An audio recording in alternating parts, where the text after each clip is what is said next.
أهلا وسهلا بيكم في حلقة جديدة من دكتور كيدز مع يوسف. أنا دكتور يوسف استشاري طب الأطفال، والنهاردة هنتكلم عن موضوع بقى جزء من حياة معظم أطفالنا وهو ألعاب الموبايل. يمكن كتير من الأهالي بيسألوا طيب يا دكتور إيه المشكلة لو ابني بيلعب شوية على الموبايل؟ إحنا كنا بنلعب زمان فيديو جيمز مثلا.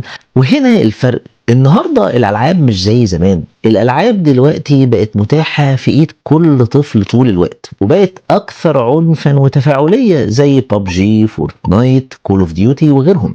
أنا شخصيًا باشوف في العيادة كل أسبوع أطفال جايين بسبب مشاكل سلوكية مرتبطة بالموضوع ده.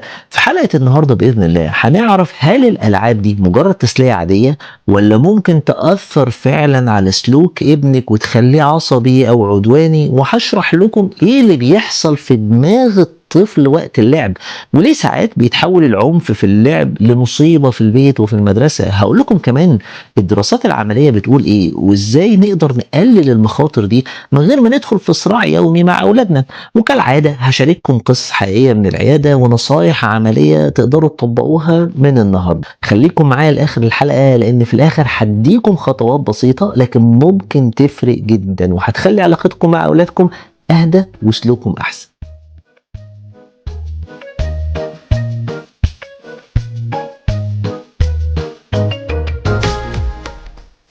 من 3 شهور جالي طفل عمره 9 سنين، ووالدته كانت قلقانة جدًا، بتقول لي: "يا دكتور ابني طول النهار عاوز الموبايل، ولو حاولت آخده منه بيتعصب بشكل رهيب، ساعات يزعق وساعات ممكن يكسر حاجات حواليه."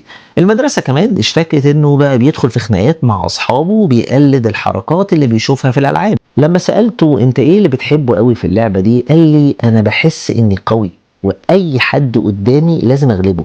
الجملة دي لوحدها شرحت قد إيه الألعاب دي ممكن تغيّر في طريقة تفكير الطفل. طيب إيه اللي بيحصل في دماغ الطفل مع الألعاب العنيفة دي؟ الألعاب دي مش معمولة عشوائي كده، دي مصممة بعناية علشان تشد دماغ الطفل لأقصى درجة.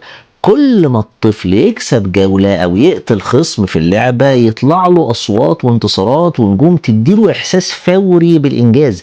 دي اسمها المكافآت السريعة. المكافآت دي بتحفز مراكز المتعة في المخ المعتمدة على إفراز مادة كيميائية اسمها الدوبامين.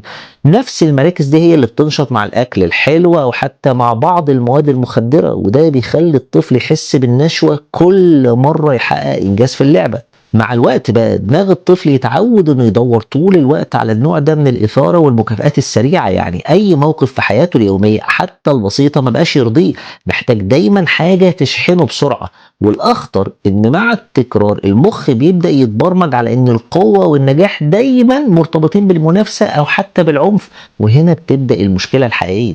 طب إزاي الألعاب العنيفة دي بتنعكس على سلوك الطفل اليومي؟ بعد ما فهمنا إن دماغ الطفل بيتبرمج على الإثارة والمكافآت السريعة، طبيعي ده يبان في سلوكه اليومي. أول حاجة بتظهر هي العصبية والاندفاعية.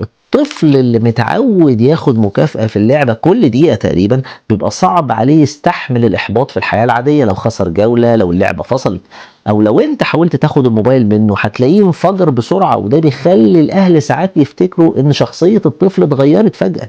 الحاجة التانية هي العنف في التعامل مع الآخرين. الطفل مش لازم يقلد السلاح نفسه يعني اللي في اللعبة، ولكن يبدأ يقلد فكرة القوة، فكرة السيطرة. ممكن يزق أخوه، يضرب صاحبه في المدرسة، أو حتى يتفاخر إنه بيغلب غيره زي ما بيعمل في اللعبة. كمان في مشكلة مهمة جدًا وهي ضعف التركيز. الألعاب دي مليانة أصوات، ألوان، أحداث سريعة جدًا. الطفل لما بيتعود على الإيقاع السريع ده بيبقى صعب يقعد يركز في حاجة أهدى زي القراءة، الواجب بتاع المدرسة، أو حتى حوار عادي. الدنيا بالنسبة له بتبقى مملة مقارنة بالإثارة اللي في اللعبة.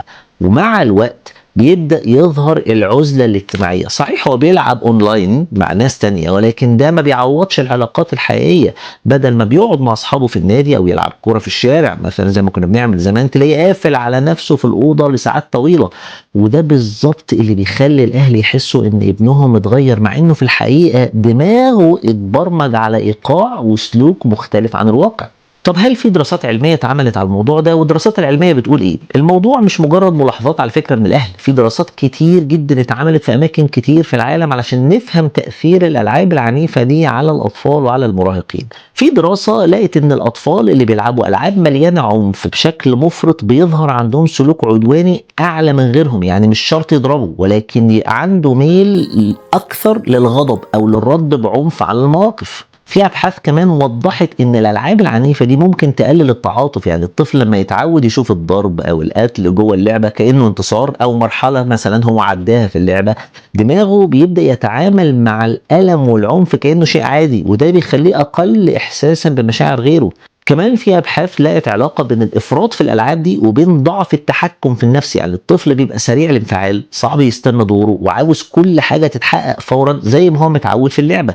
لكن مهم جدًا نوضّح نقطة هنا، إن مش كل طفل هيلعب لعبة عنيفة هيبقى عدواني أو عنده مشكلة، التأثير ده بيعتمد على عوامل تانية كتير، مدة اللعب اليومية مثلًا، وجود توازن مع أنشطة تانية، رياضة، قراءة، لعب حقيقي، ومتابعة الأهل للحوار اللي بيحصل حوالين اللعبة. يعني ببساطة الألعاب دي ممكن تأثّر بشكل سلبي لو بقت مسيطرة على حياة الطفل، لكن لو في توازن وضوابط واضحة المخاطر دي إن شاء الله بتقل جدًا. طيب هل في عوامل بتزود أو بتقلل الخطر؟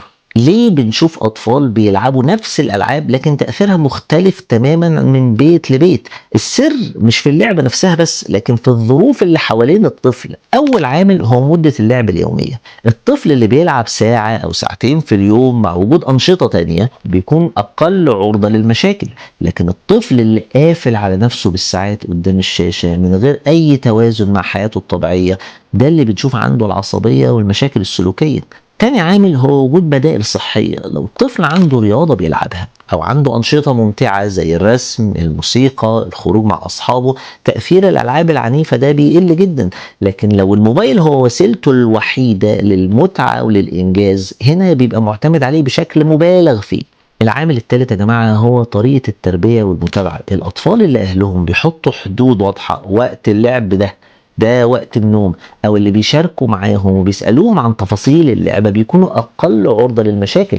إنما الطفل اللي بيكبر من غير قواعد أو اللي بيستخدم الموبايل كحاجة يسكت بيها، يعني بنسهيه بيها، ده بيخلي تأثير الألعاب عليه أقوى وأخطر. رابع نقطة وهي مهمة جدا، البيئة النفسية حوالين الطفل. لو الطفل عنده ضغوط نفسية أو مشاكل في البيت والمدرسة، الألعاب العنيفة دي ممكن تبقى مخرج لطاقة الغضب والإحباط اللي عند الطفل. لكن لو الطفل حاسس بأمان واحتواء في بيته، الألعاب هتفضل مجرد لعبة ومش هتتحول لسلوك يومي.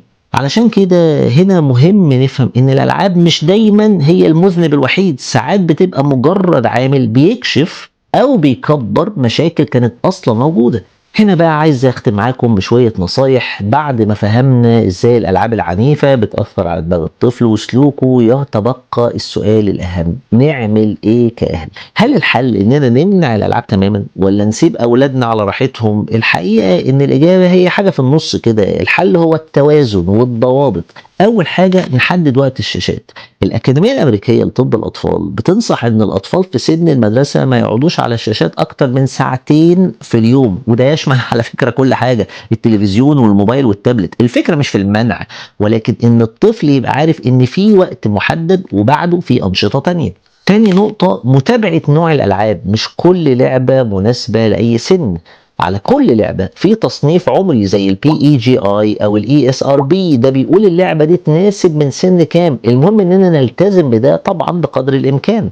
تالت حاجة اللعب المشترك، جربوا تلعبوا معاهم مرة هتتفاجئوا قد ايه ده بيفتح مجال الحوار. ايه اللي عجبك في اللعبة دي؟ حسيت بالقوة لما عملت كده؟ النقاش ده على فكرة بيخلي الطفل يفكر في اللي بيعمله بدل ما يستقبله بشكل سلبي. رابع نقطة، تقديم بدائل ممتعة للطفل. الطفل محتاج يحس بالإنجاز والمتعة، فلو ما لقاش ده في الرياضة أو في الهوايات هيلاقيه في اللعبة. لما نسجل له في نشاط بيحبه زي الكورة، السباحة، الرسم، الموسيقى، هيبقى عنده مصدر تاني للثقة وللمتعة. خامس حاجة القواعد الواضحة، لازم يكون في قواعد ثابتة. الموبايل مش في أوضة النوم، مفيش لعب قبل ما نخلص الواجب.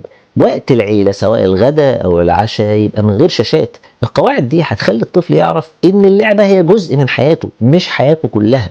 وسادس حاجة وأهمهم التواصل المستمر. اسألوا ابنكم يا جماعة عن يومه في اللعبة زي ما بتسألوه عن يومه في المدرسة. خلي الحوار مفتوح بدل ما يبقى الموضوع كله أوامر. الطفل لو حس إنك بتسمعه هيسمعك هو كمان. الفكرة مش إننا نمنع أولادنا من التكنولوجيا، ولكن إننا نعلمهم يستخدموها بشكل صحي ومتوازن. من فترة جالي طفل عنده 10 سنين، كان والده بيشتكي انه بقى عصبي جدا وساعات بيدخل في خناقات من غير سبب. لما سألته عن يومه اكتشفنا انه بيلعب ببجي تقريبا من 5 ل6 ساعات يوميا. الاب بعد ما عملنا معاهم جلسات وقعدنا معاهم قررنا نغير روتين البيت تدريجيا، فالاب قلل وقت اللعب للنص وبدأ ياخد الولد يلعب كورة مرتين في الاسبوع. بعد شهرين الام جت بتقول لي الولد اتغير تماما، بقى اهدى في البيت وعنده صحاب اكتر، والمدرسة نفسها قالت انه بقى مركز اكتر في الحصص بتاعته. القصة دي بتوضح ان الموضوع مش منع ولا سماح مطلق، ولكن يبقى فيه توازن وضوابط. الخلاصة يا جماعة، ألعاب الموبايل العنيفة مش مجرد تسلية، ومش بالضرورة برضو تكون سبب لخراب البيت. هي زيها زي أي حاجة في حياتنا، لو زادت عن حدها وبقت من غير ضوابط هتأثر على دماغ وسلوك أولادنا. ولكن مع قواعد واضحة وبدائل ممتعة وحوار مفتوح بيننا وبين أطفالنا ممكن نقلل أضرارها بقدر الإمكان ونخليها مجرد لعبة مش أسلوب حياة. وقولوا لي في الكومنتات، هل لاحظتوا فرق في سلوك أولادكم لما قضوا وقت طويل على الالعاب دي؟ وهل حاولتوا تقللوا من وقت اللعب ده قبل كده؟ وما تنسوش تشوفوا الحلقه اللي على الشاشه دلوقتي عن تاثير الشاشات على تاخر الكلام عند الاطفال، لانها مرتبطه جدا بموضوع النهارده. ولو عجبتكم الحلقه اعملوا لايك واشتراك واستنوني في الحلقات اللي جايه. انا دكتور يوسف ودي قناه دكتور كيدز، اشوفكم على خير.